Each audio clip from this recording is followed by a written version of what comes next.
तर सोलापूरचे पालकमंत्री जयकुमार गोरे यांच्यावरील संजय राऊत यांच्या टीकेच्या निषेधार्थ पंढरपुरात आणि साताऱ्यात भाजप कार्यकर्त्यांनी आंदोलन केलं।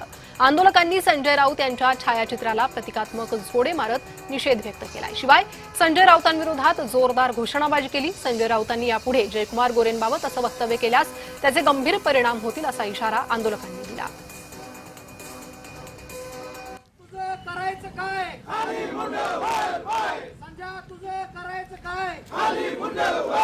तर जोरदार घोषणाबाजी संजय राऊतांच्या विरोधात करण्यात आली आहे।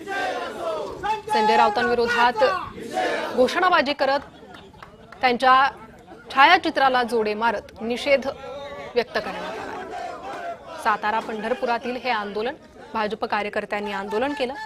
संजय राऊतांच्या शिवराळ भाषेवर राग व्यक्त केलाय। राज्यभरात भाजप कार्यकर्ते आक्रमक झाले। संजय राऊतांविरोधात आंदोलन करण्यात आली।